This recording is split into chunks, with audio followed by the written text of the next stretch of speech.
इशरत गुड्डी से पूछती है कि गुड्डी तुम आखिर इतनी परेशान और उदास क्यों रहती हो। तुम मुझे बता सकती हो, मैं तुम्हारी मामा जैसी हूँ और तुम्हें फ़र्ज़ बनता है कि तुम मुझे हर बात अपनी बताओ। जिस पर जाकिर कहता है कि उस पर ज़्यादा वज़न डालने की आखिर क्या ज़रूरत है, मुझे तो समझ नहीं आ रही है। लेकिन ये बात ध्यान में रखना कि ये ना हो कि गुड्डी के आने से तुम अपने बच्चों पे ध्यान देना छोड़ जाओ, क्योंकि मुझे यही असरात नज़र आ रहे हैं। मेरी बेटी तुमसे बहुत ज़्यादा परेशान हो चुकी है और वो जान चुकी है कि तुम उसका बिल्कुल भी कोई ख़्याल नहीं रखती, बल्कि तुम्हारे दिमाग में सिर्फ़ और सिर्फ़ ये बच्ची ही रह गई है, इसके अलावा और कुछ भी नहीं है। जिसको सुनकर वो कहती है कि नहीं औरंगज़ेब, ऐसी कोई बात नहीं है। मैं आपसे पहले ही कहना चाहती थी कि ऐसी कोई बात नहीं, लेकिन फिर भी आपको शायद मेरी बात का यकीन नहीं है। मैं गुड्डी से वाक़ई में बहुत प्यार करती हूँ, लेकिन इसका मतलब ये नहीं है कि मैं उन दोनों को इग्नोर कर रही हूँ। मुझे समझ नहीं आ रही कि आप अपनी बेटी से इतना प्यार कर रहे हैं, लेकिन आपको ये नहीं पता है कि वो दिन-ब-दिन बहुत ज़्यादा बदतमीज़ और बदज़ुबान होती जा रही है। कल-कला आपको भी ऐसे ही ज़ुबान दिखाएगी। दूसरी तरफ आप देखेंगे कि गुड्डी की हालत दिन-ब-दिन काफ़ी बेहतर होती जा रही है और वो अपनी खाला से कहती है कि मैं कभी भी चच्ची की तरफ नहीं जाऊँगी। जिस पर वो उसको कहती है कि आखिर ऐसी क्या वजह बनी, चच्ची की तरफ क्यों नहीं जाना चाहती? आगे से वो कहती है कि अगर मैं आपको बताएँगी तो आप सारी बातें उनको बता देंगी। जिसको सुनकर वो कहती है कि नहीं बेटा, मैं तुम्हारी बात कोई नहीं बताऊँगी, तुम फ़िक्र क्यों कर रही हो? जिस पर वो सारी कहानी उसको सुना देती है और कहती है कि ये मामला ऐसे था, मैं बहुत ज़्यादा परेशान थी, उधर बहुत ज़्यादा ज़ुल्म किया जाता था और मुझ पर तरह-तरह के ताने कसे जाते थे। मैं सारे घर का काम भी करती थी, फिर भी उसके बावजूद भी मेरा कोई भी सगा नहीं था। जिसको सुनकर वो कहती है कि भला तुम इतनी उम्र में काम कर सकती हो? कैसे संगदी लोग हैं और कैसे तुमसे ये काम करवा रहे थे? लेकिन वो कहती है कि आप फ़िक्र मत करें, मैंने हर चीज़ को बड़े अच्छे तरीके से हैंडल कर लिया हुआ था। अक्लमंदी इसी काम में है कि तुम्हें इशरत बाजी से फ़ोन पर राब्ता रखना होगा और उनसे मिलना-जुलना रखना होगा। कहीं ऐसा ना हो कि हर सारे जो कुछ भी है जायदाद, उसकी अकेली वारिस इशरत बाजी ही ना बन जाए। हमारे इससे कुछ ना आए। इसलिए मेरा तो दिल है कि बहुत जल्द उसको हम वापस ले आएँ, ताकि सारा कुछ अच्छे तरीके से हो सके। जिसको सुनकर आप देखेंगे कि वो कहती है कि बात तो आपकी बिल्कुल ठीक है। मैं भी यही सोच रही थी कि हमें ये काम बहुत जल्दी करना होगा, क्योंकि अब वक़्त बहुत कम है और हमें अब उसके साथ बातचीत रखनी होगी। इसलिए वो बार-बार कॉल करती है और इशरत भी काफ़ी हैरान होती है कि आखिर शाज़िया इतनी ज़्यादा मुझसे अटैच कैसे हो रही है। हालाँकि जहांगीर ने तो उसके शोहर के साथ बहुत ही बुरा किया है, लेकिन फिर भी इतने मीठे अंदाज़ से बात करना बहुत ही मुश्किल काम है। तो आखिर ये मुश्किल काम कैसे सरअंजाम दे देती है। लेकिन आप देखेंगे जी, बहुत ज़्यादा परेशान हो चुका है औरंगज़ेब, क्योंकि वो जान चुका है कि उसका अब कोई भी हल नहीं है और कुछ ना कुछ तो ऐसा होगा जिसकी वजह से तमाशे लगेंगे। आए दिन कोई ना कोई ऐसी खबर आ जाती है जिसकी वजह से शाज़िया दंग होकर रह जाती है, क्योंकि शाज़िया की ज़िंदगी में सुकून नामी चीज़ ख़त्म हो चुकी है। उसने जो कुछ किया था बेचारी गुड्डी के लिए, वो आज सब कुछ उसके सामने खुद ही आ रहा है। इस बात को लेके वो काफ़ी ज़्यादा हैरान और परेशान है कि आखिर उसके साथ क्या हो गया? आखिर कब तक वो ऐसे रहेगी?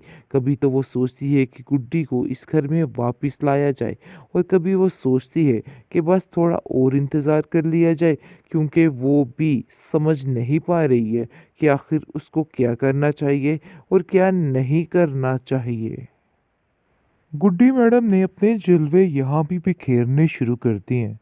जैसे ही वो अपनी खाला जान के घर आती है, तो घर का माहौल उसको बहुत ही मज़े का और पुरसुकून लगता है। उसे ऐसा लगता है कि जैसे वो अपनी माँ के पास आ गई है और वो खुशी-खुशी हर काम करने को तैयार हो जाती है। वो अपनी खाला से कहती है कि खाला जान, आप परेशान मत हो, ये सारा काम करना मेरे दाएँ हाथ का काम है। जिस पर खाला उसकी हैरान होती है और मुस्कुराने लग जाती है। कहती है कि किस किस्म की बातें कर रही हो? देखो, ये काम तुम्हारे बस की बात नहीं है। आगे से वो कहती है, देख लीजिएगा, मैं ये काम चुटकियों में करके दिखाऊँगी। वो सारा घर, हर चीज़ मिनटों में साफ़ कर देती है अपनी उस ताकत की वजह से, जिसकी वजह से उसकी खाला काफ़ी हैरान होती है और कहती है कि आखिर गुड्डी ये सब कुछ कैसे हुआ? मुझे तो हैरत हो रही है। आखिर कोई ऐसे भी कर सकता है? क्योंकि जबकि वो इस घर में आई है, काफ़ी चौंका देने वाली बातें करती है, जिसकी वजह से बहुत ज़्यादा हैरान हो चुकी है इशरत और सोचती है कि आखिर क्या वजह है? मुझे खुद को समझ नहीं आ रही है। जिस पर आप देखेंगे कि वो सोचती है कि इसको किसी डॉक्टर को चेक करवाया जाए, लेकिन उससे पहले वो इस बारे में शाज़िया से बात करती है और शाज़िया को कहती है कि मुझे ऐसा लगता है कि जैसे कोई ना कोई मसला ज़रूर है। शाज़िया जो है वो कहती है कि मैं खुद इस बात पर हक्की-बक्की रह जाती थी और काफ़ी ज़्यादा परेशान भी होती थी कि ऐसा ही है, आप बिल्कुल ठीक कह रही हैं। इससे कुछ इस तरह की बातें करती है कि बंदा खौफ ही खा जाता है। मैं तो सही बताऊँ कि इससे डर चुकी थी और बहुत ज़्यादा खौफ आता था मुझे इसकी बातों से।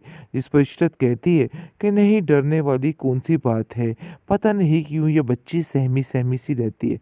क्योंकि गुड्डी बहुत जल्द सारी बातें बता देगी अपनी खाला को और कहेगी कि मेरे साथ बहुत ज़ुल्म और ज़्यादती की गई, फिर जाकर सारा भांडा फूट जाएगा।